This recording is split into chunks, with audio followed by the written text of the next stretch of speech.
तो कुंभ लगन के लिए हम अस्त ग्रहों की चर्चा कर रहे थे और ये अंतिम वीडियो रहेगी जिसमें अब हम देखेंगे आपके 12वें भाव में अगर कोई भी ग्रह आपका अस्त हो रहा है तो वो वास्तव में आपको कैसा प्रभाव दे सकता है। यहाँ पर आपका ये लगन चार्ट आप देख पा रहे हैं और आपके लगन चार्ट में हमने सूर्य को लिया है 12वें भाव में और यहाँ सूर्य आपके 7वें भाव के स्वामी है। वैसे अगर देखा जाए तो सूर्य को 12वें भाव में उतना अच्छा रिजल्ट देने वाला नहीं माना जाता, लेकिन यहाँ सूर्य आपके लग्न शनि के ही घर में स्थित है और सूर्य वैसे अगर देखा जाए कैप्रिकॉर्न में काफी बली माने जाते हैं। अब हो सकता है आपका सूर्य 11th हाउस में स्थित हो या हो सकता है 12th हाउस में या लगन में सूर्य स्थित हो। तो हम सबसे पहले यहाँ लेंगे बृहस्पति को और देखेंगे कि बृहस्पति के अस्त हो जाने से यहाँ आपको किस प्रकार का प्रभाव देखने को मिलेगा। अगर मान लीजिए बृहस्पति यहाँ आ जाते हैं और वो सूर्य से अस्त होते हैं, तो बृहस्पति सबसे पहली बात तो वो नीच की स्थिति में होंगे, लेकिन अपने मित्र से अस्त होने की वजह से उनको सूर्य का प्रभाव अपने ऊपर देखने को मिलेगा या सूर्य की एनर्जी यहाँ बृहस्पति को मिलेगी, जिससे आपके लिए फॉरेन जाकर सेटल होना, फॉरेन से कोई अच्छा इनकम सोर्स ढूंढना या एक अच्छा करियर बनाने का ऑप्शन आपको मिल सकता है। इसके साथ साथ बृहस्पति का अस्त होना कहीं ना कहीं आपको आर्थिक रूप से काफी ज्यादा समृद्धि दे सकता है। ये समृद्धि हो सकता है आपकी लाइफ में थोड़ा धीरे धीरे होगी, हो सकता है आपको कुछ प्रयास शुरुआत में ज्यादा करने पड़ सकते हैं।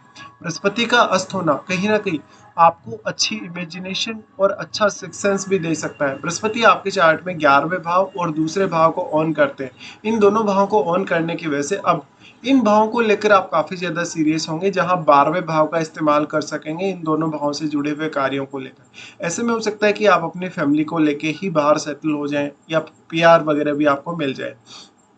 यहाँ पे लेकिन शनि की स्थिति को भी आपको देखना जरूरी होगा, क्योंकि अगर आपके चार्ट में शनि बहुत ज्यादा मजबूत स्थिति में हुए तो फिर आपको देखना चाहिए कि शनि आपके चार्ट में कौन से भाव में बैठे हैं और क्या वो वास्तव में 12वें भाव पे प्रभाव डाल रहे हैं अपना या नहीं डाल रहे हैं।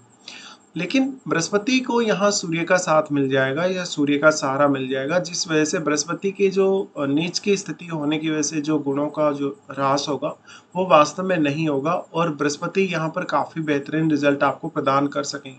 अब वास्तव में बृहस्पति के अस्त होने से आपके लिए कौन सा निर्णय गलत है कौन सा सही है इसका आभास भी आपको इजीली हो जाएगा।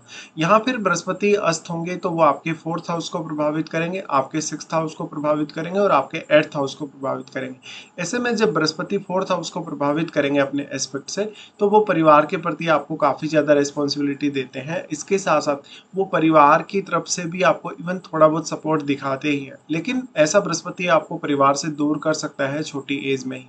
आप जनरली अपने स्टडी पर्पज या अपने कैरियर की वजह से ही फॉरेन जाते हैं या किसी अदर स्टेट में जाके रहने लगते हैं। फिर बृहस्पति का यहाँ एस्पेक्ट रहेगा 6th हाउस पे। अब 6th हाउस के मामले में यहाँ आपको काफी अच्छा प्रोटेक्शन मिल सकेगा, क्योंकि बृहस्पति का ये अपना उच्च का घर है। उच्च का घर होने की वजह से यहाँ जितनी भी बाधाएं आपको आ रही हैं, चाहे वो स्वास्थ्य को लेके इशू है, आपका आर्थिक रूप से कोई इशू है या अदर कोई भी आपको प्रॉब्लम है आपकी रूटीन वर्क में, तो उसमें यहाँ बृहस्पति का साथ आपको मिलेगा, जिससे आप बेटर डिसीजन ले सकेंगे। फिर बृहस्पति प्रभावित करेंगे अष्टम भाव को। अष्टम भाव को बृहस्पति द्वारा प्रभावित करने की वजह से यहाँ पर आपको अष्टम भाव को एक्सप्लोर करना, अष्टम भाव से संबंधित निर्णय लेना बहुत ही ज्यादा आपके लिए कहीं ना कहीं पॉजिटिव रहेगा। इसके साथ साथ जो आपके मैरिज है, मैरिज के पश्चात हो सकता है कि आपकी जीवन में आर्थिक रूप से वृद्धि ज्यादा देखने को मिले। अब बृहस्पति क्योंकि आपके चार्ट में 11वें भाव को रिप्रेजेंट करते हैं और 11वां भाव आपके एक्सपेक्टेशन से जुड़ा है, आपके नेटवर्क से जुड़ा है, ऐसे में फॉरेन के लोगों के साथ आपका अच्छा नेटवर्क हो सकता है और अपनी अपेक्षाओं को पूरा करने के लिए आप अपने 12वें भाव का ज्यादा से ज्यादा प्रयोग करने को देखेंगे। अब फिर बृहस्पति आपके चार्ट में दूसरे भाव को ऑन करते हैं। दूसरे भाव को ऑन करने की वजह से इस बात की संभावना है कि आपको फॉरेन से इनकम प्राप्त होगी और जहां जहां भी आप खर्चे करेंगे वो एकदम सही कार्य के लिए करेंगे सोच विचार कर। यहाँ सूर्य क्योंकि 7वें घर के स्वामी है, तो ऐसे कंडीशन में पार्टनर का संबंध या तो मैरिज होने से पहले ही, नहीं तो मैरिज होने के बाद क्विकली देखने को मिल सकता है कि फॉरेन में सेटल होने आप जा रहे हैं अपने पार्टनर के साथ, या पार्टनर का कैरियर की वजह से आपका कोई संबंध विदेश से बनेगा। फिर यहाँ लेते हैं शनि को। अब शनि के केस में स्थिति बहुत ज़्यादा इंटरेस्टिंग होगी, क्योंकि शनि अपने घर में स्थित होंगे और अस्त भी होंगे। ऐसे में सूर्य यहाँ थोड़ा प्रभाव अवश्य डाल पाएंगे शनि पर। वैसे तो देखा जाए तो सूर्य को हम कैप्रिकॉर्न में काफ़ी अच्छा मानते हैं और यहाँ पे फिर लेकिन शनि अपने घर में स्थित होने से कुछ हद तक यहाँ शनि ज़्यादा पावरफुल माने जा सकते हैं, लेकिन ऐसा तब होगा जब यहाँ सूर्य शनि के बहुत ज़्यादा क्लोज ना हुए। लेकिन अगर सूर्य शनि के बहुत ज़्यादा क्लोज हुए तो हो सकता है यहाँ सूर्य का प्रभाव ही आपको ज़्यादा देखने को मिले। अब ये भी आपके लिए बहुत अच्छा है, क्योंकि सूर्य अगर यहाँ शनि को अस्त कर देते हैं तो आपके लिए फॉरेन सेटल होना या फॉरेन से किसी भी प्रकार से इनकम प्राप्त करना, एप्रिसिएशन प्राप्त करना, फॉरेन के लोगों के साथ आपका नेटवर्क तैयार करना, इसमें आपको काफ़ी ईज़ी रहेगा।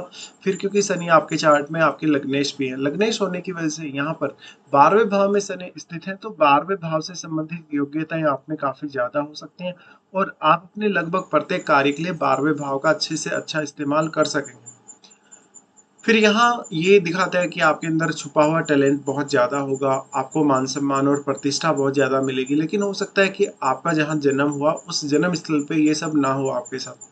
फिर यहाँ हम लेते हैं मंगल को। अब मंगल के केस में स्थिति बहुत ज़्यादा डिफरेंट हो जाती है, क्योंकि मंगल यहाँ उच्च की स्थिति में होंगे अपने। और यहाँ सूर्य से अगर मंगल अस्त हुए तो मंगल और भी ज़्यादा फायरी बन जाए, क्योंकि सूर्य अपनी फायर पावर यहाँ मंगल को प्रोवाइड कर रहे हैं। इसलिए आपके लिए कोई भी प्रकार का जीवन में रिस्क उठाना, हार्ड वर्क करना आसान होगा। मंगल क्योंकि तीसरे घर के स्वामी हैं, ऐसे में आपका कम्युनिकेशन और आपकी अदर स्किल्स भी बहुत ज़्यादा डेवलप होगी। लेकिन यहाँ आपको सबसे ज़्यादा जो प्रॉब्लम आएगी वो आएगी आपके एग्रेशन को लेकर या आपकी पावर को लेकर, जो कि आप में फिजिकल तौर पर भी हो सकती है या आपके अंदर कहीं ना कहीं जो इमोशनल पावर है वो भी हो सकती है। आपका एक किसी भी पर्टिकुलर काम को लेके बहुत ज़्यादा दृढ़ निश्चय हो सकता है। अब ये स्थिति आपको ज़्यादा से ज़्यादा तब सपोर्ट कर सकती है जब आप अपने करियर में कुछ एक्सपेक्टेड डिसीजन ले रहे हैं कहीं न कहीं, जो आप अपेक्षा रख रहे हैं खुद से, या कुछ ऐसा क्विक आप टारगेट प्राप्त करना चाहते हैं, जिसको आपने पहले से सोच रखा हो। तो ऐसे में यहाँ मंगल आपकी काफ़ी मदद करेगा। मंगल आपके चार्ट में फिर 10वें घर के स्वामी बनते हैं। 10वें घर के स्वामी होने की वजह से करियर को लेकर जो भी आप मेजर फैसले लेंगे, उन पर सूर्य का बहुत स्ट्रॉन्ग प्रभाव आएगा। ऐसे में यहाँ आपको काफ़ी ज़्यादा धैर्य रखना भी ज़रूरी होगा और आपका किसी के भी साथ, चाहे आपके बॉस हैं, चाहे आपके जो साथ काम करने वाले लोग हैं, जो आपके कलीग हैं, उनके साथ रिलेशनशिप ना खराब हो। हाँ, यहाँ का जो मंगल अब अस्त होगा वो आपकी मैरिड लाइफ को ज़रूर डिस्टर्ब करेगा, क्योंकि सूर्य वैसे भी यहाँ सप्तम के ही स्वामी हैं। और अगर सूर्य इतना स्ट्रॉन्ग प्रभाव मंगल पर डाल पा रहे हैं, तो ये आपके पार्टनर के साथ अक्सर विवादों में आपको रखेगा और इस वजह से आपको काफ़ी ज़्यादा बचना चाहिए ऐसी स्थितियों से। उसके बाद हम चंद्रमा को लेते हैं। चंद्रमा मान लीजिए आपके अस्त हैं आपके 12वें भाव में, तो चंद्रमा यहाँ अस्त होने के केस में बहुत ही ज़्यादा बेटर परिणाम होंगे। एक तरफ जहाँ चंद्रमा को सूर्य की पावर यहाँ प्राप्त हो रही है और चंद्रमा फिर यहाँ प्रभावित करेंगे अपने ही घर को जहाँ वो एस्पेक्ट कर रहे हैं 6th हाउस में। तो अब 6th हाउस से जुड़े हुए कार्य करना, 6th हाउस से जुड़े हुए मैटर्स में कोई भी डिसीजन लेना या अपने स्किल्स का यूज़ करना आपके लिए ईज़ी हो जाएगा। इसके साथ-साथ आपकी डेली लाइफ बहुत ज़्यादा बेहतर हो जाएगी और एक्टिव भी हो जाएगी। ऐसे में आप अपने प्रोफेशन वाइज काफ़ी बेहतर रिजल्ट इस स्थिति के देख सकते हैं।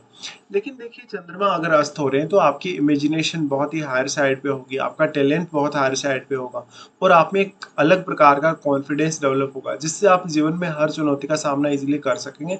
अब क्योंकि सूर्य सप्तमेश है, सूर्य सप्तमेश होने की वजह से यहाँ पार्टनर की बहुत ज़्यादा भूमिका हो सकती है आपकी लाइफ में आपको आगे बढ़ाने में या इवन आपके करियर में भी। उसके बाद हम शुक्र को लेते हैं। मान लीजिए कि आपके शुक्र अस्त हैं सूर्य से, तो देखिए इस प्रकार का जो शुक्र अस्त होगा वो आपको रिलेशनशिप में कुछ प्रॉब्लम्स ज़रूर क्रिएट कर सकता है। लेकिन ये जो शुक्र है वो ज़्यादातर आपको भोग विलास और ऐसी स्थितियों की तरफ लेकर जाएगा जहाँ पर आपको बहुत ज़्यादा कम्फर्ट्स की आवश्यकता होगी। अब शुक्र के अस्त होने से हम सीधा-सीधा यही अर्थ लेंगे कि यहाँ पर सूर्य अगर इतना ज़्यादा क्लोज़ है शुक्र के, तो शुक्र से संबंधित रिज़ल्ट्स प्राप्त करना आपके लिए काफ़ी आसान होगा, जिससे आपको आपके 4th हाउस और आपके 9th हाउस से जुड़े कार्यों में काफ़ी मदद मिल सकेगी। इसके साथ-साथ भौतिक सुख-सुविधाएँ और मान-सम्मान के दृष्टिकोण से और क्रिएटिविटी के दृष्टिकोण से ये बहुत ज़्यादा अच्छा माना जा सकता है। लेकिन ये थोड़ा मैरिड लाइफ़ में प्रॉब्लम भी साथ में क्रिएट करेगा। फिर हम यहाँ लेते हैं बुध को। तो बुध हमारी इस सूची में लास्ट का प्लेनेट है और मान लीजिए आपके बुध अस्त हो जाते हैं आपके 12वें भाव में, तो बुध आपको काफ़ी सारी स्किल्स प्रोवाइड करेगा और आपके लिए आपकी रूटीन वर्क और डेली लाइफ को मैनेज करना बहुत ही ज़्यादा इजी हो जाएगा। साथ-साथ में अपने आर्थिक मामलों में भी आप काफ़ी बेटर डिसीजन ले सकेंगे। आप अपने संतान के पर्पज़ से या अपने स्वयं की एजुकेशन या करियर पर्पज़ से विदेश में सेटल हो सकेंगे और विदेश से काफ़ी ज़्यादा फ़ायदा ले सकेंगे। यहाँ पे अब सूर्य क्योंकि 7वें घर के स्वामी हैं, तो पार्टनर का भी कुछ कनेक्शन ऐसा होना चाहिए जहाँ पर वो बुद्ध से रिलेटेड फील्ड में काम कर रहे हैं या वो आपके साथ ही जहाँ भी आप रह रहे हैं, चाहे आप फॉरेन में सेटल्ड हैं या अपनी कंट्री में सेटल हैं, वहीं आपके साथ रह के ही कोई ना कोई आपको काम में सपोर्ट कर रहे हैं। बुध यहाँ जितना ज़्यादा क्लोज होगा सूर्य के, उतना ही ज़्यादा वो आपकी मल्टीटास्किंग क्षमता को बढ़ा देगा। और ऐसा भी होगा कि ज़्यादातर लोगों का ही यहाँ बुध ही अस्त देखने को मिलेगा आप लोगों को। ऐसे में बुध आपकी इंटेलिजेंस में वृद्धि करेगा, सोचने समझने की क्षमता, तार्किक क्षमता में वृद्धि करेगा और साथ-साथ में आपको बहुत ही बेटर डिसीजन लेने में मदद मिल सकेगी। बुध आपके चार्ट में क्योंकि 5वें घर के लॉर्ड हैं, तो 5वें घर से संबंधित निर्णय लेने या 5वें घर से संबंधित कोई भी काम करने में बहुत ज़्यादा सहायता मिल सकेगी और बुध 8वें घर के स्वामी होने की वजह से आपको एक अच्छा सिक्स्थ सेंस भी देगा। यहाँ पर अब आपको 8वें भाव से रिलेटेड सोचना, समझना, कोई एनालिसिस करना, रिसर्च वर्क करना या मान लीजिए कोई बहुत डीप स्टडी आप करने जा रहे हैं, चाहे अकल्ट से संबंधित है या किसी भी पर्टिकुलर विषय से संबंधित है, ऐसे में ये आपके लिए बहुत ज़्यादा ईज़ी होने वाला है। और इसके साथ-साथ मैरिज के बाद आप अपने करियर में कोई बहुत मेजर डिसीजन ले सकते हैं। तो इस तरीके के कुछ प्रभाव आप लोगों के सामने आएँगे जब भी आपके कुंभ लग्न के चार्ट में विभिन्न भाव में विभिन्न ग्रह अस्त हों।